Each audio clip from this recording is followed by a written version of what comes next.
Tayo po ay nasa panahon ng Kwaresma, no? At marami na siguro tayong narinig tungkol sa kahulugan nito, bakit ito'y tinatawag na Kwaresma, no? Pero ang isa pong nais kong makita natin na kahulugan nito ay yung galing po sa salitang German na pinanggalingan ng Lent, no? Nang ibig sabihin po nito ay spring or springtime, no? Kung saan, di ba, alam po natin, yung spring ay yung sa mga lugar na may 4 seasons, no? Nakapunta na ba kayo sa mga lugar na may 4 seasons, no? Baka nakainom lang kayo ng juice na 4 seasons. Pero di pa nakapunta sa lugar na may 4 seasons. Ano yung 4 seasons? Winter, summer, spring, and fall, no? Parang kinuha lang niyo sa kanta yun, Pero ano ang season bago ng spring? Ano pa? Winter, no? At kung kayo po ay nakapunta sa lugar na may mga snow, no? During winter ay linis po ng kapaligiran. Napakalinis ng kapaligiran. Lahat ng mga halaman halos ay walang dahon. Kaya makikita ninyo yung mga sanga-sanga lang, no? Yung mga maliliit na mga halaman, no, at mga damo ay natatakpan lahat ng snow, no? At sa panahong yan, no, halos walang halaman din na may bulaklak o bunga, no? Parang patay, no? Parang patay. Pero, no, pagdating po ng spring, yung mga halaman, mga puno na noong panahon ng winter ay parang patay, ay bigla silang nagkakaroon ng dahon, no? Lalo ang mga damo, no? Mabilis silang tumubo at magkaroon ng bulaklak, no? Kaya ang parang kapag panahon ng spring ay napakaganda, no? Napakadaming mga damo na namumulaklak, no? Napakaganda. So yun po ang magandang imahen ng Lent, no? Spring. Pagsisimula ng bagong buhay, no? Pagsibol, no, ng bagong buhay, bagong pag-asa, no? Marahil ay bagong paraan ng pamumuhay. Kasi sa buhay po natin, no, kapag tayo po ay napapawalay sa Diyos dahil sa kasalanan, para po tayong nasa winter, no? Ang ating buhay, lalo na ang ating espiritu, buhay espiritual, ay parang nag-hibernate na nagtago sa ilalim ng snow. Parang patay, no? Pero kapag sa panahon ng Kwaresma, ito ay sinisikap nating binubuhay. Pinapasibol nating muli ang pamumuhay na ayon sa kalooban ng ating Panginoon. Kaya napakaganda po ng panahon ng Lent o Kwaresma. At ang pagkakaroon ng recollection sa panahong ito ay isang paanyaya sa atin para tayo ay magnilay, magkaroon ng pagpapanibagong espiritual, pagkakaroon ng pagbabalik loob, dagdagan natin ang ating buhay panalangin, at palalimin natin ang ating ugnayan sa Diyos. No? Yun po ang ginagawa natin kapag tayo nagre-recollection. So merong pagninilay. Mahalaga po ang pagninilay. Bakit? Kasi po dito ay inuusisa natin ang ating buhay at ang paraan ng ating pamumuhay. Ano na ba ang nangyayari sa ating buhay? Saan na ba tayo sa ating paglalakbay sa buhay? Lalo na sa paglalakbay natin patungo sa Diyos at sa Kanyang kaharian. No? Kailangan nating pagnilay. Hindi po pwedeng katulad ng mga karaniwang panahon na busy-busy tayo sa marami nating pinagkakaabalahan, wala tayong ibang iniisip kundi trabaho, no? Trabaho at trabaho lang. Diba po? Mahal. Napakamahal na po kasi ngayon ng mga pangangailangan po natin. Ano ho? Kaya minsan, hindi tayo magkanda o gaga sa paghahanap ng paraan para matugunan ang lahat ng ating pangangailangan. Maswerte ang iba sapagkat nabiyayaan sila ng magandang kabuhayan o hanap buhay. No? Pero marami po ang hindi ganon kaswerte. Ano ho? Kaya minsan, di ba, maunawaan natin, minsan may mga tao sabihin na kahit na tinuturo ng ating simbahan na ang pagsisimba kapag linggo ay isang obligasyon. No? Na kapag hindi natin nagawa nang wala namang mabigat na dahilan, tayo nagkakasala. No?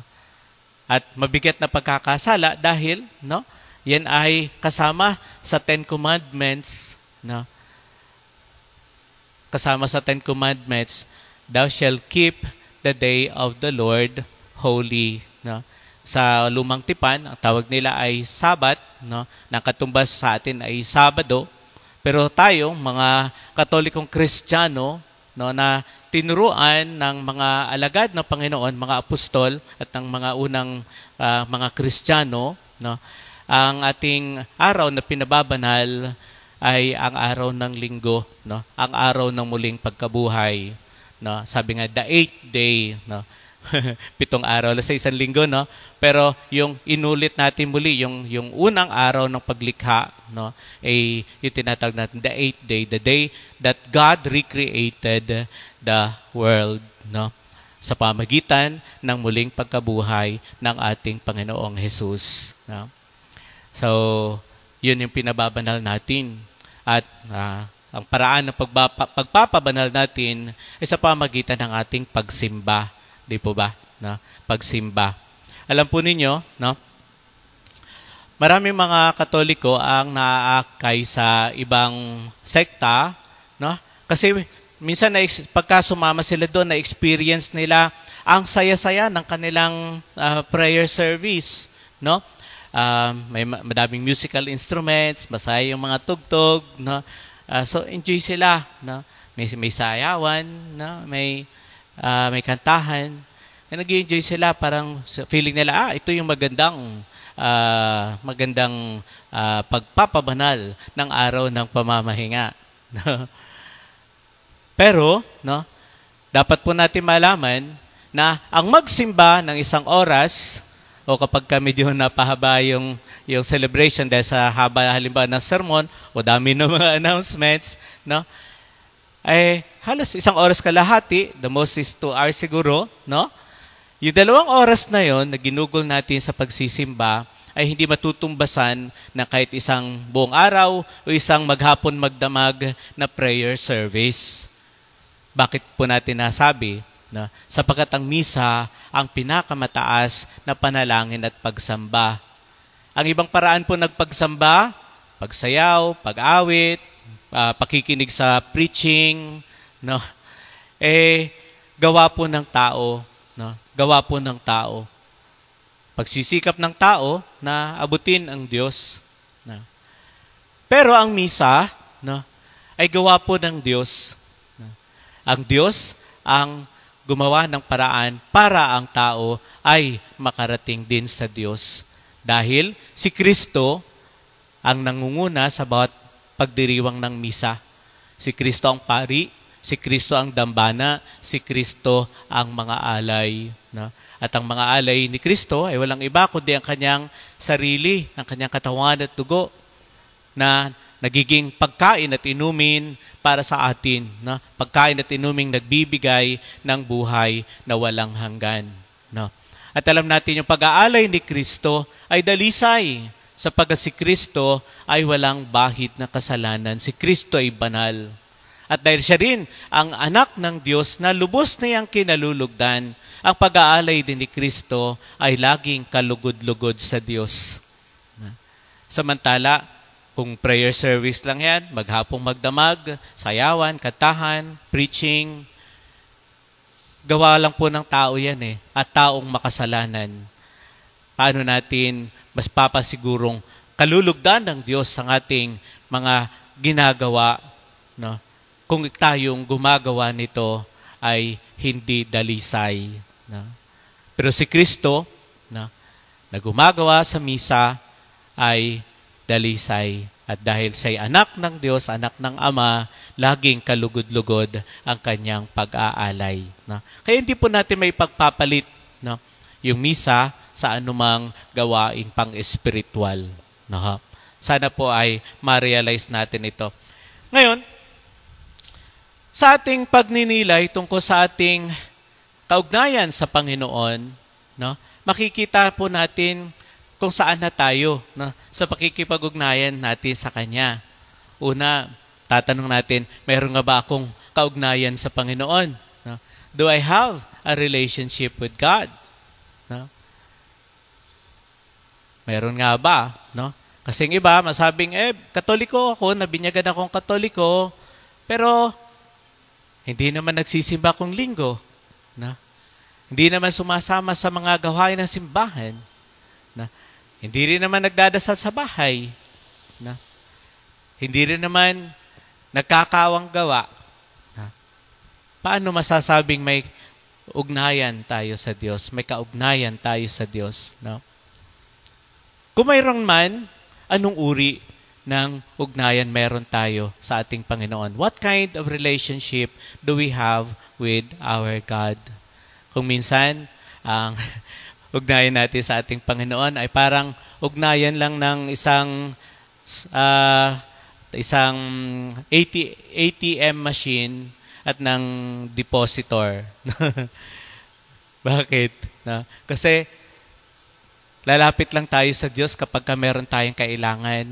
Parang gusto lang natin makapag-withdraw. No? Kaya, pag wala tayong kailangan, hindi rin tayo lumalapit. Hindi tayo nagsisimba, hindi tayo nagdarasal. Para bang ang Panginoon para sa atin ay reserba lamang. No? Reserba. Kita naman po ninyo yung mga reserba. No? Saan nakalagay? No? Kung sa jeep, sa gilid ng driver. Kung sa mga kotse, minsan doon sa trunk. Kung minsan sa mga SUVs na sa ilalim. No? Hindi lang natin pinapansin hanggang tayo nagkaroon ng flat tire. Pagka na-flat yung isa nating gulong, ay maalala natin, okay lang, di walang problema, may reserba naman ako. No? Pero dahil minsan yung reserba natin ay napakatagal nating hindi naman lamang natitingnan, no? Nung kukunin na natin at ipapalit natin sa na-flat na gulong, ay wala din pala siyang hangin na. No? Wala na ring hangin. No? Minsan ganun yung pagtingin natin sa Panginoon. Pero hindi po dapat ganyan. Bakit? Kasi sinasabi nga ng Panginoon sa atin, kung wala siya, ay wala tayong magagawa. No? Ibig sabihin, hindi siya reserba. Kundi kung ang ating buhay ay isang makina, no? Ang isang sasakyan, ang Panginoon mismo yung pinakamakina, no? Na nagpapatakbo sa ating buhay. No? Kaya sana po, yun yung ugnayan natin sa Diyos. Isang napakamahalagang bahagi ng ating buhay. No? Dapat nga pinakamahalagang bahagi ng ating buhay. No? Kasi kung walang Panginoon sa ating buhay, ay wala rin pong saysay ang ating buhay. No? Ngayon, isang kailangan natin ng renewal. No? Pagpapanibago. Bakit? Kasi nga minsan nagiging stagnant tayo. No? Balikan natin yung larawan ng winter, no? Na lahat ay natatakpan, parang walang buhay. Minsan ang ating buhay spiritual ay ganun din. Walang kabuhay-buhay. Wala rin kabuhay-buhay. Kaya kailangang i-renew, no? O kaya naman baka may bago para mas mapaganda pa natin yung ating pakikipag-ugnayan sa ating Panginoon, no? Baka may maidadagdag pa tayo, no, sa ating pakikipag-ugnayan sa ating Panginoon. Pero minsan may hadlang para magawa natin ito, no? At ano 'yon? Yung mali nating pamumuhay, no? Yung mali nating mga gawain na dahil mali, no, malayo tayo sa Diyos, no? Kaya kailangan para mapanibago natin ang ating ugnayan sa ating Panginoon, kailangan natin ng pagsisisi at pagbabalik loob. No? Kailangan natin ng repentance. No? Yan po ang kailangan natin para magkaroon ng pagpapanibago sa ating buhay. Ngayon mahalaga, no? Linawin natin, sino ba itong dapat nating inaayos ang ating ugnayan sa Kanya? No? Bakit hindi pwedeng wala na lang siya sa buhay natin? Kasi minsan parang pabigat, no? Minsan sagabal sa gusto natin, no? 'Di ba? May mga taong ganyan, no? Hindi na lang naniniwala sa Diyos dahil para sa kanila ay wala namang saysay ang Diyos sa buhay nila, no? Minsan ay panggulo lang sa buhay nila ang Diyos, no? Sino ba itong Diyos na ito, no? Lalahanin natin na ang Diyos na ito ay yung doon sa burning bush, no? Yung kausap ni Moises, yung may kumausap kay Moises na tinig mula doon sa halaman na nasusunog pero hindi nauupos, na tinanong ni Moises, kung pupunta pa ako sa mga Israelita at sasabihin ko pong pinadala po ninyo ako, no? Ano pong sasabihin ko na kung sino nagpadala sa akin? Ano pong pangalan ninyo? No? Sabi ng Panginoon sa kanya, ako ay si ako nga. No? Pagpunta mo sa kanila, sabihin mong pinadala ka ni ako nga. No? I am. No? I am what I am. No? I am who am. No? Medyo ganun-ganun lang yon, pero malalim po ang kahulugan. Na ibig sabihin, siya yung may sariling pag-iral. Wala siyang simula, walang katapusan. No? May sarili siyang pag-iral. No? Hindi katulad natin, binigyan tayo ng pag-iral, kaya may simula ang ating pag-iral. At unfortunately, yung pag-iral natin dito sa mundo ay may katapusan din. Pero ang Diyos, walang simula ang kanyang pag-iral. May sarili siyang pag-iral. Walang nagbigay sa kanya dahil ito'y likas sa kanya. No? Siya din ay makapangyarihan sa lahat. No? Dahil sa kanyang pagiging makapangyarihan, nilikha niya ang lahat ng bagay. Kasama po tayo. No? Ang daigdig natin, kasama po tayo. No? Siya may likha ng lahat. No? At siya ay puspos ng kabanalan, no? All holy, no? Kaya nga siya ay sinasamba, pinaglilingkuran ng mga banal na anghel, no? Doon sa kanyang karya sa langit, no? Ngayon, ang Diyos na ito, siya yung lumikha sa atin. Siya yung nagtataguyod sa atin. Siya rin ang nagliligtas sa atin. At siya rin ang nangangako sa atin, umaakay sa atin sa kabanalan at sa kaligtasan. No? Ang Diyos na yan, no? Ang nagbigay sa atin ng lahat. No? Ang ating buhay, ang ating kalusugan, no? Ang ating pamilya at mga mahal sa buhay, ang ating kabuhayan at hanap buhay, ang lahat na nasa sa atin ay bigay ng Diyos. Bigay ng Diyos lahat yan. Regalo ng Diyos sa atin. No? Kaya kung alisin natin ng Diyos sa ating buhay, anong matitira sa atin? Lalo na pagka kinuha ng Diyos yung kanyang pagtataguyod sa atin, pagsusustain niya ng ating buhay. Pag tumigil siya, na kahit 1 minuto lang, tumigil ang Diyos sa pagsustain sa atin, wala tayong lahat. No? Mawawalan tayo lahat ng buhay. No? Kaya, napakahalaga ng Diyos na ito. At dahil siya nagbigay sa atin ng pag-iral at ng lahat, dapat bigay din natin sa Kanya yung nararapat para sa Kanya. At ano pong nararapat na ibigay natin sa Diyos? Una, siyempre, yung pagkilala, no, na Kanyang pagiging tagapaglikha natin, tagapagligtas natin, tagapagdala sa atin sa kaligtasan. No? At dahil siya lahat ng yan, dapat natin siyang purihin at sambahin. Dapat natin siyang mahalin. Dapat natin siyang paglingkuran. Dapat natin siyang sundin. Na? Dapat natin siyang sundin. Na? at malimit, no, nagkukulang tayo sa pagbibigay sa Diyos ng kung anong nararapat nating ibigay sa Kanya. Di ba po? Nagkukulang tayo. No? Kaya maganda, may panahon ng ganito at na pagninilayan natin. No? Ano ba? O saan ba ako nagkukulang sa pagbibigay sa Diyos ng nararapat para sa Kanya? No? Usually, no, ang pagkukulang natin, no, sa Diyos ay dala ng ating kasalanan. No? Dala ng kasalanan. Ang kasalanan po, no, ay paglayo natin sa Panginoon. No? Ang kasalanan po ay pagtanggi natin sa pag-ibig at kaligtasan na ibinibigay sa atin ng Panginoon. No? Dahil sa bawat pagsuway natin, yun po yung ating ginagawa. Tinatanggihan natin ang kanyang pagmamahal, tinatanggihan natin ang inihahandog niyang kaligtasan. Anong mangyayari sa atin pagka tayo nanatili sa kasalanan? No? Kung mawawala yung ating ugnayan sa Diyos, saan tayo makakarating? No? Di ba po? Kaya napakamahalaga. No?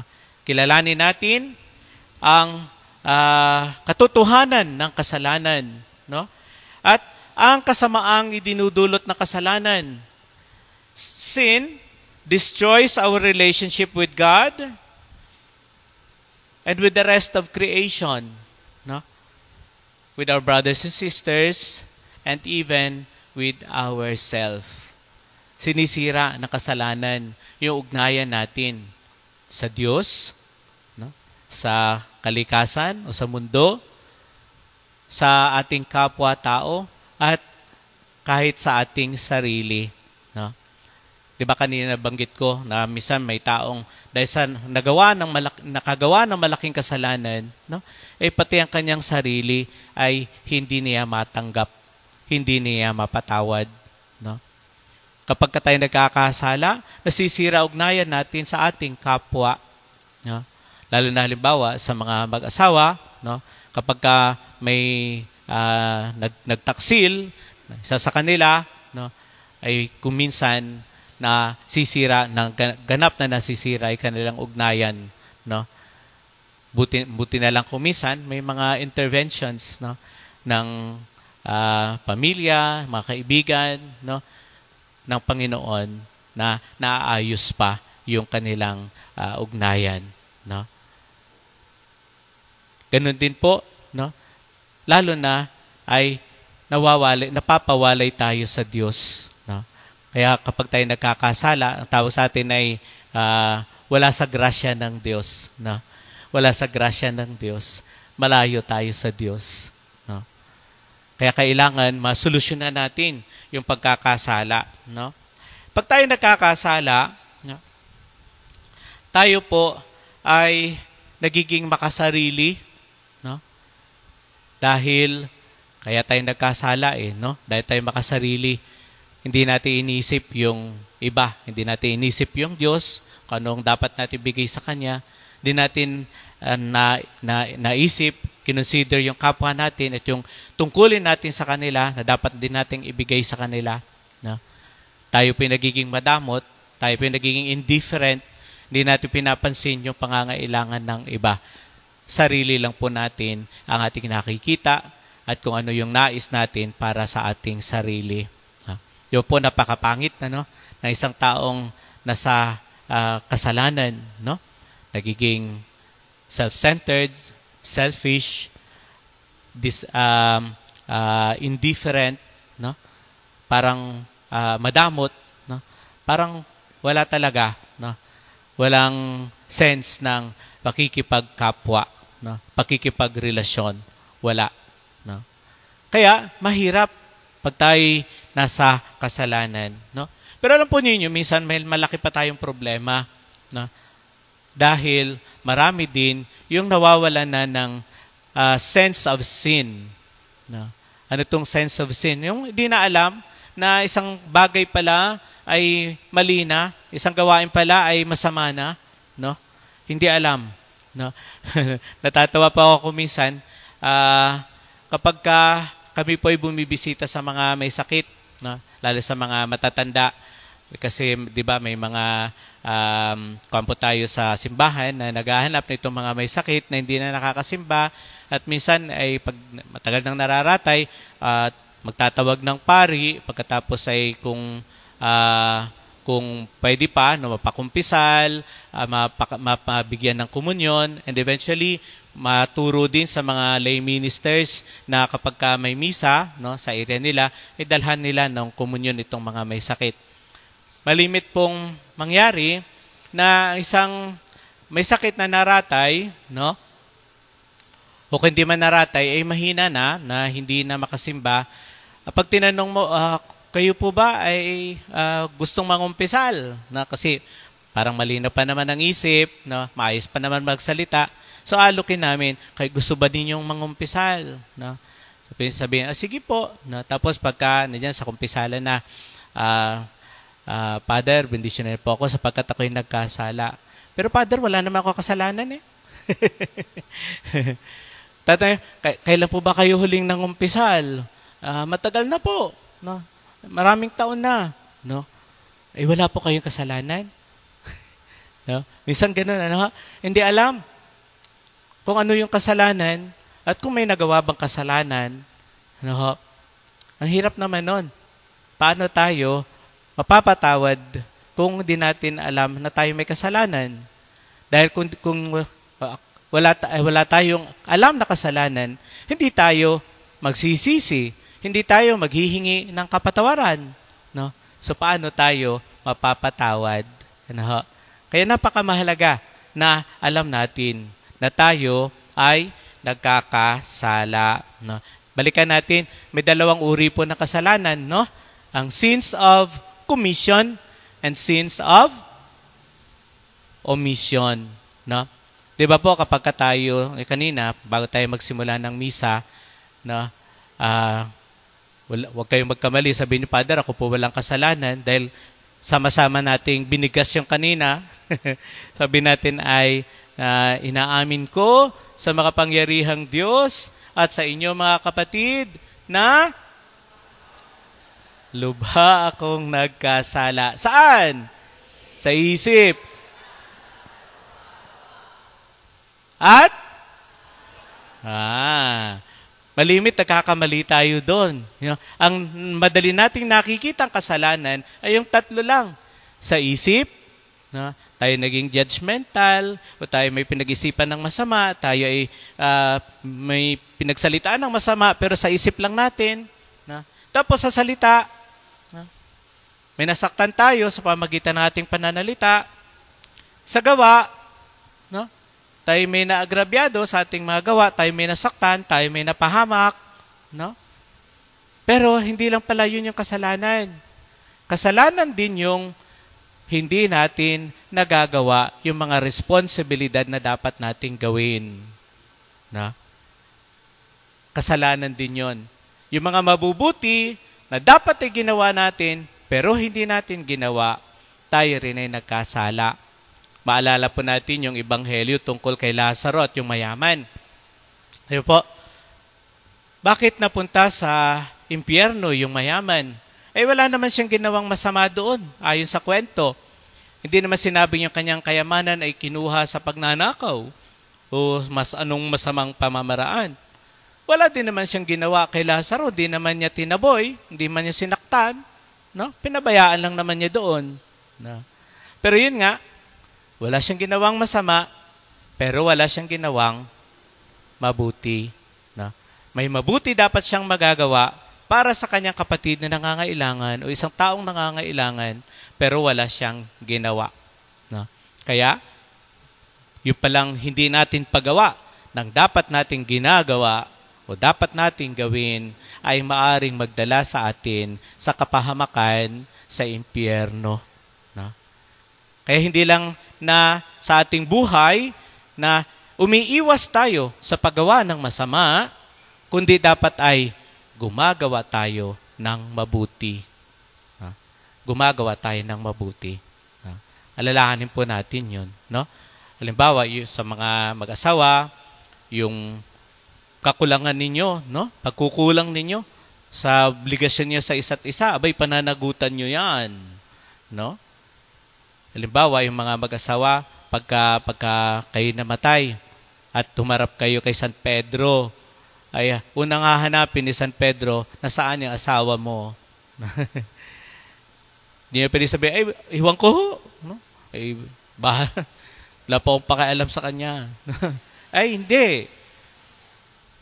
Sa kasal, kayo ay pinag-isa. No? Sinasabing, hindi na kayo dalawa, kundi isa. No? Kaya't kapag isa lang ang nakarating sa langit, ay kulang yan. Kabiyak lang yan. Hindi yan buo.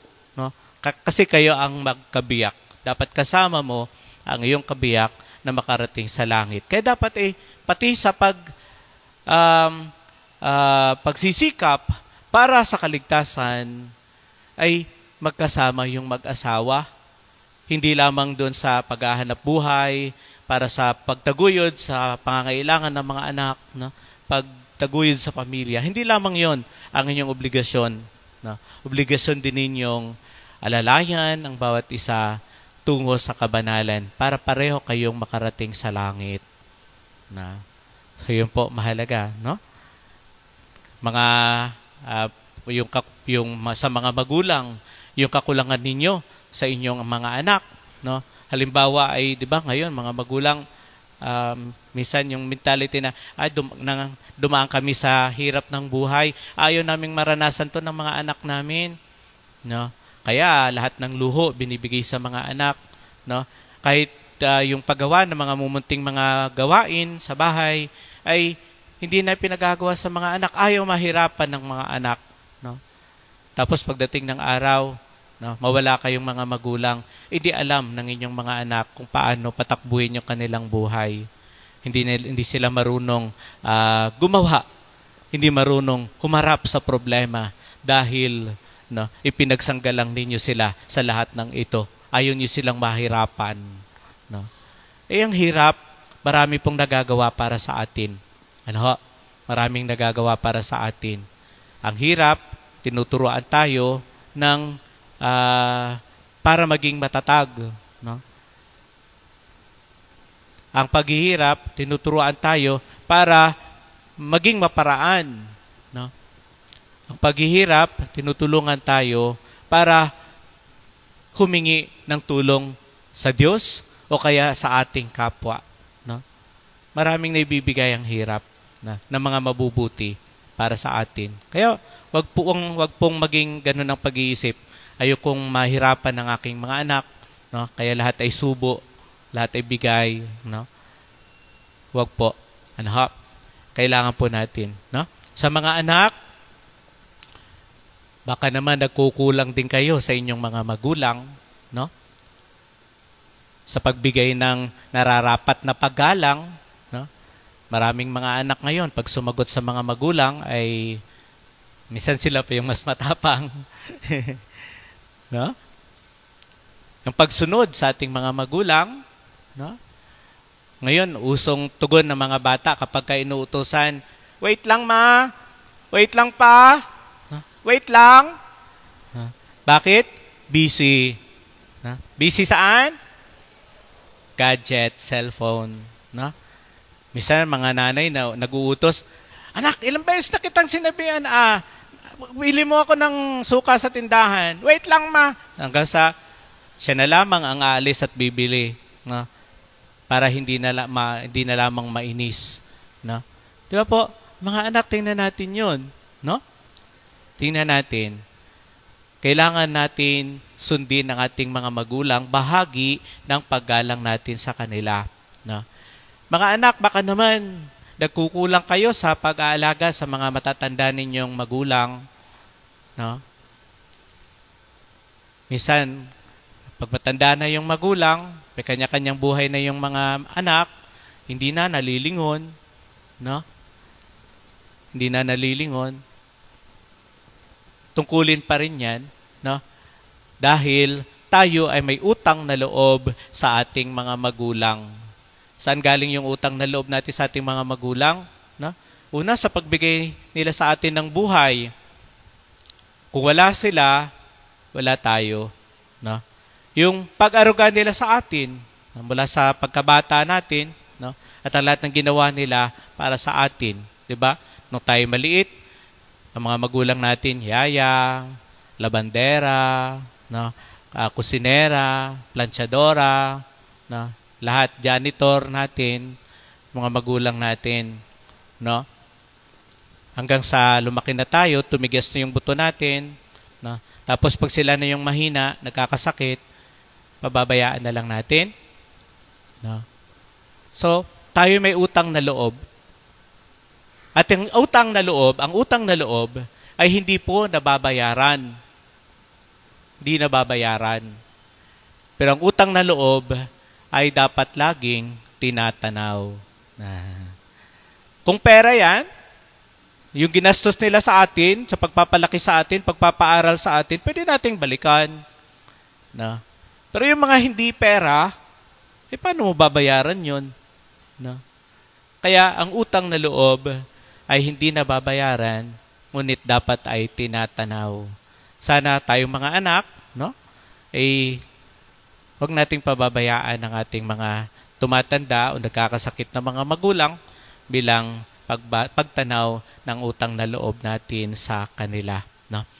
Tingnan natin, no? Kung saan tayo nagkukulang, no?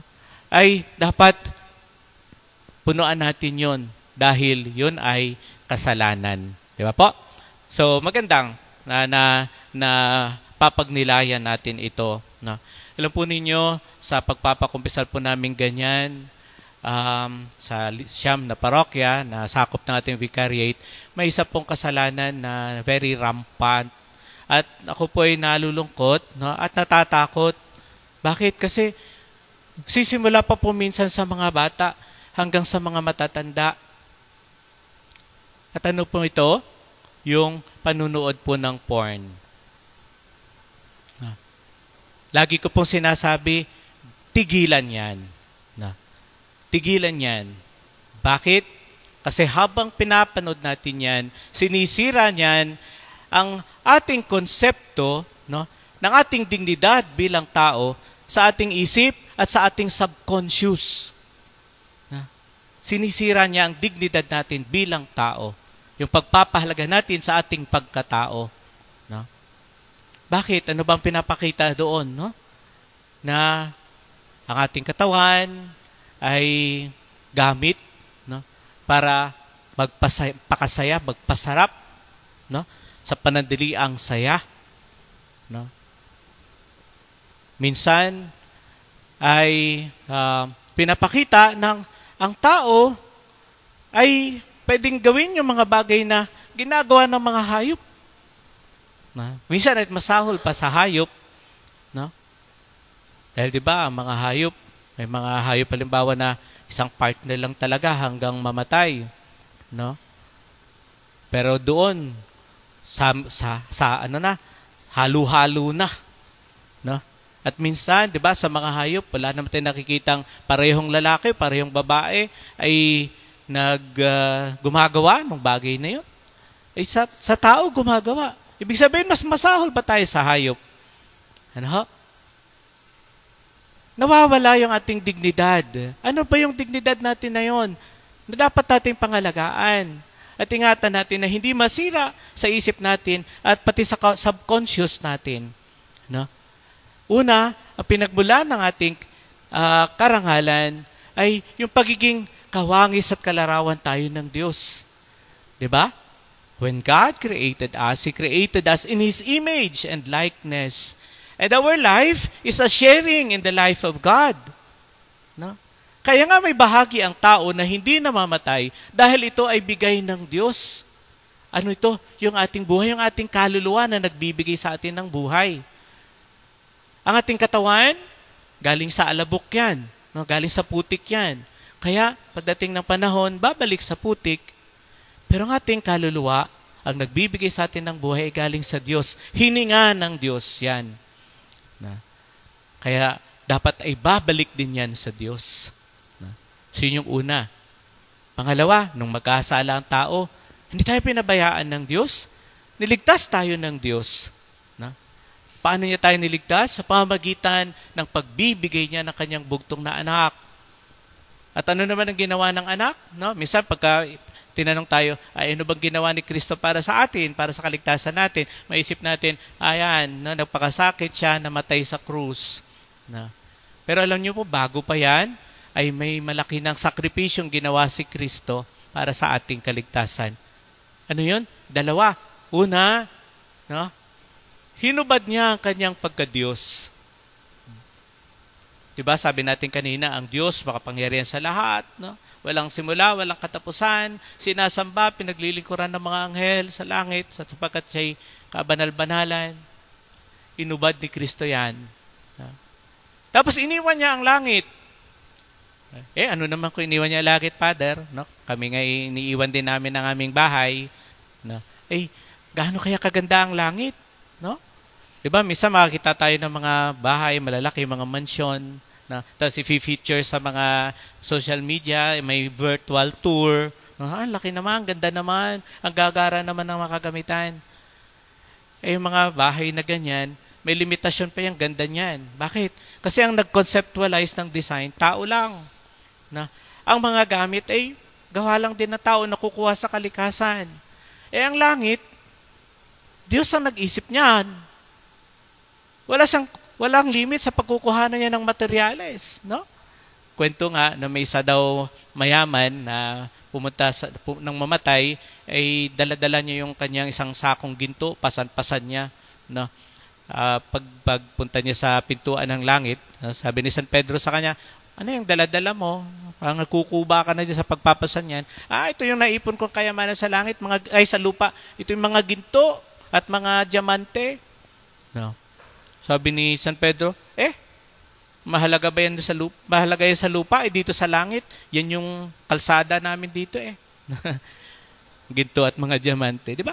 Hindi malayo kasi Diyos no? Diyos siya. No? Pero iniwan ni Kristo ang langit. Tapos naging katulad natin na isa lamang sa kanyang mga likha. Pagkatapos ay nagpakasakit at namatay para sa atin. No? Napakamahalaga natin. Kaya nga ang Diyos ay binigay niya, ang Ama ay binigay niya kanyang bugtong na anak. Kaya nga ang anak ay iniwan niya ang langit, hinubad niya ang pagka-Diyos niya, nagpakasakit at namatay para sa atin dahil tayo mahalaga. Ayaw niya na tayo mapahamak, mapapunta tayo sa impyerno. Ang gusto niya ay makasama tayo sa langit habang panahon. No? Hiro po ninyo yun. Ganun tayo kahalaga. Ganun kahalaga ng kaligtasan natin. Kaya sana ganun din yung pagpapahalaga natin. No? Hindi yung baliwalain na lang natin. Diba po? Dahil sa pananampalataya natin, tayo nabinyagan, no? Tayo'y naging mga anak ng Diyos, naisilang muli ng mga anak ng Diyos. No? Dahil po yun yung nangyayari sa binyag. Diba sinasabi, we are born again, no? To become sons and daughters of God in baptism. No? Kaya tayo born again. No? Tayo born again. Original na born again. Totoong born again. Ayon kay Kristo na makita natin sa Bible. Kasi marami pong naliligaw sa atin no? Pagka tinanong halimbawa, nung mga born again na ganito, no? Sabi, brother, sister, born again ka na ba? Bakit? Kailangan mo maging born again para makapasok ka sa langit. Sinasabi niyan, si Jesus, tingnan mo dito. No? Unless one is born again, he cannot enter the kingdom of God. Oo nga, no? Si Jesus nga pala sabi niya, sa Bible pala yan. Sige, sama na ako sa inyo. Ganun na ba yun? No? Hindi. Kasi may kasunod pa yon. Yung pag-uusap na yan ni Jesus at ni Nicodemus. No? Si Nicodemus magtatanong, how can one be born again when he's already old? Does he have to go back to his mother's womb and be born again? No? Anong sagot ni Jesus? Unless one is born of the water and the Spirit, he cannot enter the kingdom of God. No? So to be born again is that to join the born agains, no? Na noong panahon niyan ay wala pa naman sila. Kailan lang ba sila? No? Samantalang ang simbahan natin ay almost 2,000 years na. No? So wala pa sila. So hindi sila tinutukoy na unless one is born again, he cannot enter the kingdom of God. Kasi sinabi, unless one is born of the water and the Spirit, he cannot enter the kingdom of God. So to be born again is to be born of the water and the Spirit. And that happens in baptism. Water, yung tubig, and then yung pagpapahid ng banal na langis o ng krisma na tanda ng paglukob ng Espiritu Santo. So that's when we are born again. So sa binyag, we are born again to be sons and daughters of God. As sabi ni Saint Paul, because we are sons and daughters of God, we are co-heirs of the kingdom of heaven. Kapwa, tagapagmana tayo ng karyan ng langit. Kasama ni Kristo. Kasi kung tayo nagiging mga anak ng Diyos sa binyag, nagiging kapatid natin si Kristo. At katulad ni Kristo, tagapagmana din tayo ng langit. So po ikatlo, at ikapat, diba sa binyag din na yan, tayo pinapahira ng banal na langis, sa kumpil, ganun din, tayo nagiging templo ng Espiritu Santo. Kaya sinasabi din ni Saint Paul din yun, na do you not know that your bodies are temples of the Holy Spirit? That you are temples of the Holy Spirit. Tapos, kapag tayo nagsisimba, tumatanggap ng banal na komunyon, sino atin tinatanggap? Si Kristo. At si Kristo ay nananahan sa atin. Kaya tayo parang mga buhay na tabernakulo. Dala-dala natin si Kristo saan man tayo magpunta. Yun yung nagbibigay sa atin ng karangalan. Tayo mga likha ng Diyos na kanyang kawangis at kalarawan. Tayo tinubos niya sa pamagitan ni Kristo. Tayo inangking mga anak niya at tagapagmana ng langit. Tayo mga templo ng Espiritu Santo. Tayo mga buhay na tabernakulo. So kung ganun pala at ganun pala tayo, ganun ang ating katawan, hahayaan ba natin na gagamitin lamang sa kahalayan? Hindi dapat. Di ba po? Hindi dapat. Lalo na po sa mga kabataan, kinakatakot ko po dahil maaga silang namumulat sa ganyan. Paano pagka na-involved na nga sila sa ganyan, sa murang edad? Minsan, 12 years old, 13 years old. Paano yan? Lalaki, babae. Paano kung nabuntis sa ganyang edad? Kaya na bang buhayin yung anak? Kung yung kasama sa paggawa ng bata ay ganoon din ang edad, hindi pa tapos sa pag-aaral, walang alam na trabaho, paano bubuhayin ang kanyang mag-ina? Anong magiging kinabukasan? Hindi maaabot ang mga pangarap ng mga kabataan. Dadami ang mga mahihirap, ang mga miserable ang buhay. Maraming mga bata ang magdurusa. Di ba po?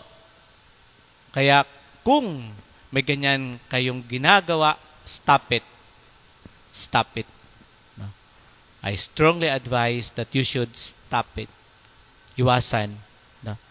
Minsan po, may basta lang nagpa-pop up sa phone natin ganyan Kaya may sabi, hindi ko naman sinasadya, na-browse ko kasi may... Hindi pagkakita mong ekes agad, yung ekes agad, close agad. Tapos pwede mong i-block ang ganyan mga sites. Mag-ingat. Mag-ingat. Kasi yan po, ang isa sa, ngayon kinikilala ng simbahan na pinaka-malakas na ginagamit ng dyablo para tayo ay magkasala. Para tayo ay mapalayo sa Diyos. So nakita na po natin yung kasalanan, kung gaano kasama na kasalanan. Anong kailangan po natin? Repentance. Pagsisisi. Pagsisisi. Repentance is the humble acknowledgement of our sins, turning away from them, and surrendering to God's mercy and grace. Yan pong ginagawa tayo pag tayo nagsisisi. Kaya tumutuloy yun, yung pagsisisi, kasama doon yung pangungumpisal natin, pag-aamin natin na kasalanan, paghingi natin ng kapatawaran ng Diyos, at pagsisikap na magbagong buhay o makapagbayad puri sa nagawa nating kasalanan. Para mabalik tayo sa grasya ng Diyos. Minsan ang term na ginagamit sa repentance ay metanoia. No? Metanoia. Metanoia is a complete change of heart. Pagbabago ng ating puso. No?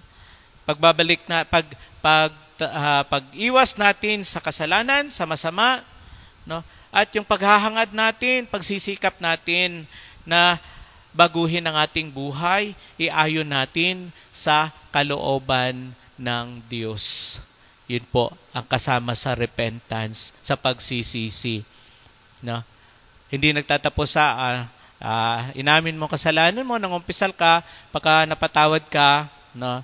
Maya-maya konti, balik ka na uli sa ganong kasalanan. No? Although minsan may mga kasalanang mahirap na talikuran totally, no? Pero lagi lang magbalik sa sakramento ng pagkukumpisal, na pakikipagkasundo. Eventually, sa tulong ng grasya ng Diyos, anumang kasalanan ay malalampasan din natin. Ano ho? Malalampasan din natin. Kaya, dapat tayong magsisi. Now na. Ngayon na. Ngayon na. Ang pangalawang mabisang ginagamit ng dyablo para hindi agad tayo magtalikod sa ating kasalanan ay yung pagsabi niya sa atin na next time na lang. Sa sunod ka na lang mangumpisal. Sa sunod mo na lang iwanan niyang kasalanan mong yan. No? Marami pang panahon para dyan. No? No? That is one of the temptations. No? That we listen to the dictate of the devil, that we still have time. That we have the luxury of time. Because that is never true. No? Bakit? Hindi natin hawak ang buhay. No? Hindi natin hawak ang ating buhay. Hindi pwede sabihin ng isang kabataan, sabi niya, ay, Father, hindi pa po kami magkikita ni Lord. Matagal pa. No? Kasi bata pa po ako na marami pong kakaining bigas at ulam. Huwag kang pakakasiguro. No? Huwag kang pakakasiguro. Mayroon ngang sa sinapupunan pa lang, namamatay na na hindi naman inaano ng magulang, no? Minsan pagkasilang pa lang namamatay na, no? Minsan sa kabataan ay namamatay na. Kaya walang oras, walang panahon ng kamatayan. Hindi natin alam kung gaano kahaba ang panahong itinakda sa atin ng Panginoon. Dahil kapag ang tinakda niyang oras ay dumating, wala tayong magagawa. Kaya po, kaya may kasabihang kapag oras mo na, ano kasunod? Oras mo na. Wala kang magagawa. No? Kahit ikaw pa yung pinakamagaling na doktor, o may access ka sa pinakamagaling na doktor, kahit na ikaw pa yung may-ari ng pinaka-sophisticated na ospital, at nandun na lahat ng pinaka-sophisticated na gamit. Kahit ikaw pang pinakamayaman, o ikaw ang pinaka-pangyarihan, pag dumating ang oras na yon, wala ka nang magagawa. No? And so we never know. Di ba? Yung gospel ng kabilang linggo, yun ang tinuturo sa atin No? Ang Diyos ay mahabagin, mapagpasensya. Kaya nga, 3 taon niyang binabalik-balikan yung puno ng igos, naghahanap ng bunga. Pinabayaan niya lang, no? Kahit wala siyang bungang nakikita. No? Pero nung makatatlo, sabi niya doon sa tagapag-alaga, putulin mo na nga lang yan at nakakasikip lang. No? Sasayang yung sustansya ng lupa na pwedeng pakinabangan ng ibang halaman, ibang puno, pumupunta sa kanya na hindi naman nagbubunga. No? Ang sabi ng tagapag-alaga, wag po muna ngayong taon. No? Huhukayin ko muna ang palibot, lalagyan ko ng pataba, baka naman sa 1 taon magbunga. Kung magbunga, di magaling. Kung hindi, putulin na rin natin. No? Maybe we have, in our experience, we have received 2nd chance, 3rd chance, 4th chance, and many more chances. No? But we may run out of chances. No? baka yung huling chance na binigay sa atin ng Diyos, yun na yung huli. Yung last na chance na natanggap natin, yun na yung huli, baka naman. No? Kung hindi man nauubos, ang pagkakataong binibigay ng Diyos ay yung panahon natin, baka ubos na. No? Kaya nga yung kandila natin ay baka upos na. No? So kahit na may chance binibigay ang Diyos, hindi na natin mapapakinabangan dahil wala na tayong oras. No? So the time to repent is now. No? The time to repent is now. Ngayon, huwag tayong mag-alala sa ating pagbabago, sa ating pagsisisi.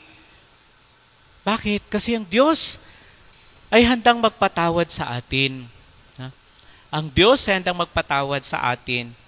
At handa siyang ibigay sa atin yung removal of our sins and restoration. Removal of our sins and restoration. Yan pong narinig natin sa ebanghelyo natin ngayon.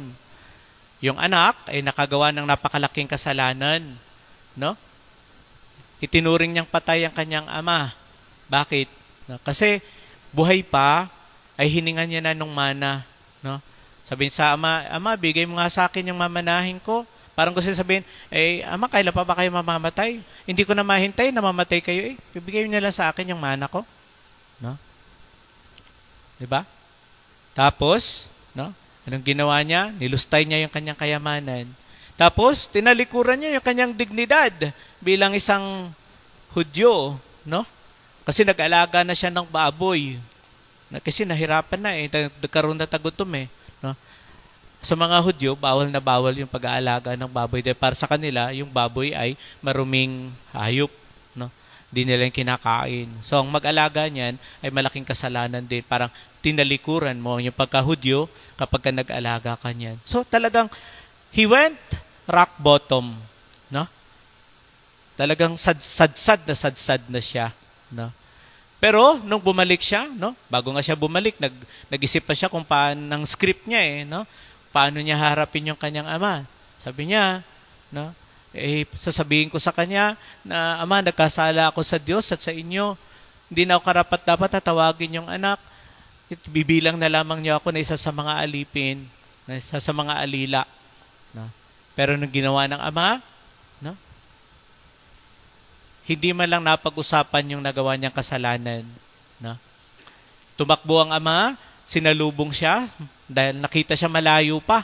Ibig sabihin, yung ama ay naghihintay sa kanya. No? Naghihintay. All the while, kung gaano man siya katagal na nawala, ay naghihintay sa kanya yung kanyang ama.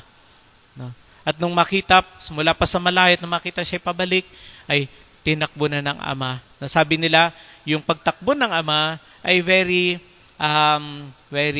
unconventional at hindi dapat ginagawa ng isang matanda, no? Sa lipunan nila. Kasi sa kanila, ang isang lalaki, lalo't matanda, ay napakataas ng pagtingin. No? Ay dapat, ang dapat daw niyang gawin ay maghintay. No? Hintayin na dumating yung anak, na lumapit yung anak sa kanya. Pero hindi niya na hinintay. No? Sinalubong, niyakap, hinagkan. Tapos, no, nagsisimulang humingi ng tawad, no? Ay sabi ng ama, madali, ikuha siya ng pinakamaayos na kasuotan. No? Suotan ng singsing at panyapak. Patayin ang pinakatabang guya. No? Ang Diyos ay napakamawain, napakamahabagin. No? Inaalis niya, kinakalimutan niya ang ating kasalanan at ibinabalik niya tayo sa ating mataas na karangalan, sa ating katayuan, mataas na katayuan. Alam po ninyo, yan yung nangyayari kapag tayo nangungumpisal. Kapag maayos ang ating kumpisal, no, para po tayong malinis na canvas uli, na wala ni anong guhit, walang ni anong mancha. Yan po ang nangyayari sa ating kaluluwa. Naging malinis, clean slate. No? Minsan na po, di ko maalala kung sino yung santa na pinakitaan ng ating Panginoon. No? Tapos, Sabi ng Panginoon, gawin mong spiritual director mo yung paring to. Tapos hindi sinabi niya, sabi nung pari sa kanya, no, talaga nakausap mo ang ating Panginoon, no? Para hindi siya maniwala. Sabi niya, sige nga, kung makausap mo uli ang ating Panginoon, tanungin mo nga kung ano yung pinakahuling tawad. Yan ay kanyang kinakalimutan na. At binibigyan niya tayo ng bagong simula. Kaya dapat sa ating pangungumpisal, pinipilit natin maalala lahat ng kasalanan. O kung hindi man, sabihin natin, at para po sa lahat ng kasalanan na hindi ko na maalala, humihingi din po ako ng kapatawaran. No? Kasi minsan, tinatago pa natin iba nating kasalanan eh. May iba akong na-encounter na, Father, napakatagal ko na po itong nagawang kasalanan pero hindi ko pa po na ikukumpisal. No? Bakit di ka ba nagkukumpisal? Nagkukumpisal rin po pero hindi ko sinasabi. No? Inaalagaan pa. No? Hindi, dapat isipin natin. Lahat na kasalanan na upang lahat ng karumihan na nasa sa atin ay malinis ng Panginoon. No? Kaya wag tayong mag-atubiling na magsisi, na magbalik loob. Sapagkat ang pagpapatawad ng Diyos ay unconditional. Walang hinihinging kondisyon. And boundless. No? Walang hangganan, walang limit. Kahit na pinakamabigat na kasalanan na maisip natin, na nagawa na natin, mapapatawad pa rin tayo ng Diyos. No? Maalala niyo po yung tinuturo ng Divine Mercy, ng devotion sa Divine Mercy. Ano sinasabi doon? No? Na walang gaanumang kalaking kasalanan na hindi kayang ilubog sa banal na awa ng Diyos. Dahil ang banal na awa ng Diyos ay katulad ng karagatan. No? Katulad ng karagatan. Experience ko po, nung kami po ay seminarista, ako po taga Iloilo eh. Pag pumupunta sa Maynila, dahil napakamahal pa po noon ng eroplano, dahil kukunti pala eroplano, no, kunti pa lang yung flights, napakamahal, babarko lang po kami. Yung barko po na nasasakay namin noon, malalaki na. No? Ilang floors po yan. No? Ang taas. No? Ang laki, ang haba. No? Pero pagdating po sa gitna ng laot, makikita mo po, pag napapaligiran na ng tubig na wala kayong makikitang lupa, ang barko ninyo ay parang sabihin mo, huwag sanang umalo ng malaki at talagang malulubog ka agad yung barko. At makikita mo rin po yan, no? Minsan may makita ka, parang may maitim doon sa malayong malayo. Tuldok lamang na maitim. Na? Tapos habang papalapit, palaki. At minsan, pagka nagkasalubong na kayo ng barko ninyo, makita mo, ay, mas malaki pala yung barkong yon kaysa sa barkong sinasakay namin. Pero tingin na, ang laki na, sobrang laki na. No? Pero, kung ikumpara sa lawak ng karagatan, ay napakaliit lang po niya. Ganun din po dapat makita natin yung banal na awa ng Diyos. Parang malawak na karagatan. Na gaano man kalaki, gabarko man kalaki, yung ating kasalanan, ay kayang-kaya niyang tabunan ng kanyang awa. Kaya wag pong matakot, mag-atubili, mag-alinlangan sa paghingi ng kapatawaran ng Diyos sa sakramento ng kumpisal. No? May mga biblical passages po na nagpapakita, no? Sa Old Testament, nakikita po natin ito sa Jeremiah 31:34. Halos pare-pares pong sinasabi na I will forgive their iniquities and I will not remember their sins. No? Papatawarin niya kanilang makasalanan at kalilimutan ko na ang kanilang kasalanan. No? Yan ang lagi sinasabi ng Diyos. Kinakalimutan niya ang ating kasalanan kapag tayo ay lumapit sa kanyang habag at awa at humingi ng tawad. Kaya maaasahan po natin ang Diyos. No? Maaasahan po natin na mapapatawad niya tayo. At maaasahan po natin na maliligtas niya tayo. Diba ngayon po, pag-asa ang pinapaalala sa atin ngayon dahil Jubilee Year of Faith, of Hope ngayon, no? Jubilee Year of Hope. Umasa tayo, no? Ang pag-asa, yun ay sabi, yung pananalig sa bagay na hindi nakikita, no? At pagtitiwala na makakamtan natin yung mga bagay na hindi pa natin nakikita, nakakamtan, no? That is hope, no? An assurance of things that we have not seen and of things that we yet do not have, no? Inaasahan natin, makakamtan natin 'yon, no? At sa 'di ba, sa logo din ng Jubilee Year, no? Spes non confundit, no? Hope does not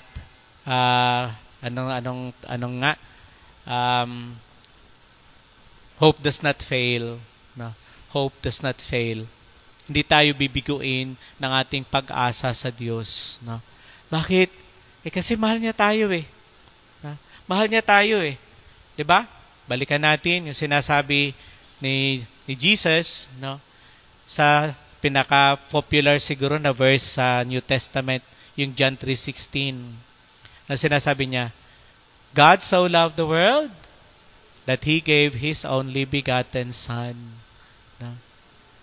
That whoever believes in Him shall not perish, but shall have eternal life. Di ba po? God so loved the world, no? Balikan natin kung paano tayo niligtas ng Diyos, no? Niligtas tayo ng Diyos sa bahagi ng Ama, ibinigay niya ang kanyang anak. Sa bahagi ng anak, hinubad niya ang kanyang pagka-Diyos, iniwan niya ang langit, nagpakasakit, at namatay para sa atin. Ganun po kalaki ang pag-ibig ng Diyos, no? Kaya, no, sa ating pag-asang to, hindi pa man natin natatanggap, hindi pa man natin nakikita ang kinina natin. At mag-celebrate na tayo, no? Mag-celebrate na tayo. Katulad ng nangyari sa pagbabalik ng alibughang anak. Sabi ay, yung title nung una, ang title ay The Prodigal Son. No? The Prodigal Son. Ang prodigal daw, yung extravagant, nung walang subali sa pagbibigay. No? Kasi 'di ba, nilustay nung anak yung kanyang kayaman. Pero mas maganda yatang pamagat daw ay The Parable of the Merciful Father. Na kasi dito hina-highlight yung pagiging mahabagin ng Ama, na siyang larawan ng Diyos na mahabagin. Na pero may nagsasuggest, dapat niya, ang title niyan ay The Parable of the Absentee Mother. Bakit nagkaroon ng ganong title? Kasi nga, wala sa larawan yung ina eh. Na, kumbaga, kung nandyan sana yung ina, no, ay baka napigilan sa pag-alis ang anak. No, hindi nagkaganon yung anak kapag merong ina na gumabay sa kanya. No? Kaya the parable of the absentee mother. No? Pero ang tawag din minsan ay the parable of the two lost sons. No? Bakit? Kasi hindi lang yung bunso ang nawawala. Pati yung panganay nawawala din. No, 'di ba? Kasi nung dumating yung kanyang kapatid, galit na galit siya. Grabe ang sama ng loob niya. No? Ayaw niya pumasok sa bahay, ayaw niya sumama sa pagsasaya. Tapos napagsalitaan pa niya ang kanyang ama, no? Anong turing niya sa kanyang ama? Parang isang slave driver, no? Sabi niya, buong buhay ko po kayong pinaglingkuran. At minsan di man lang niya ako binigyan kahit ng isang bisirong kambing para magkatuwaan kami ng aking mga kaibigan. No? Tapos hindi niya na kinilala yung kanyang kapatid. Ngunit nung pagbalik ng anak mong iyan, no? Anak mong iyan, hindi sinabi, pagbalik ng kapatid ko, ay hindi niya kinikilalang kapatid. No? Ay pinagpatay niyo pa ng pinatabang guya. No? Nawawala din siya. No? Kasi kahit nandoon siya, ay wala yung tamang pagkakakilala niya sa kanyang sarili at tamang pagkakakilala niya sa kanyang ama. No? Nawawala din siya. No? Buti na lang ang ama ay talagang mahabagin, mapahinuhod. No? Inamo-amo siya. Sabi niya, anak, lahat naman ng akin ay sa'yo na eh. No? Di ba naghati na kayo ng kapatid mo? Yung parte niya, nakuha niya na. So lahat na nasa akin, pag nawala ako, sa'yo na yan. No? Pwede kang kumuha ng kahit ano dyan, kahit na magkatay ka pa ng baka dyan, kung gusto magkatuwaan kayo ng iyong mga kaibigan, walang problema, sa'yo rin yan eh. No? Hindi mo ba nakikita na sa'yo na lahat yan? No? Pero itong kapatid mo, nawala na to pero natagpuan. Namatay to pero muling nabuhay. Kaya dapat tayong magsaya. No? Sana po, no? Alin man tayo, doon sa dalawang anak na nawawala, kung tayo yung bunso, o tayo yung panganay, no? Huwag tayong mag-atubiling bumalik. Sapagkat ang Panginoon natin ay amang mahabagin at amang mapagmahal. No? Kaya, natumbok po ba natin yung ating title? Ano nga po yung ating title? With God as a loving Father, every repentant sinner can hope for forgiveness and salvation. No? Lagi po nating tatandaan. Dahil meron tayong ganyang Diyos, mahabagin, mapagmahal, kakaasa po tayo. Kung tayo magsisisi at magbalik loob, tayo makakatanggap ng patawad at makakamtan po natin ang kaligtasan. Amen.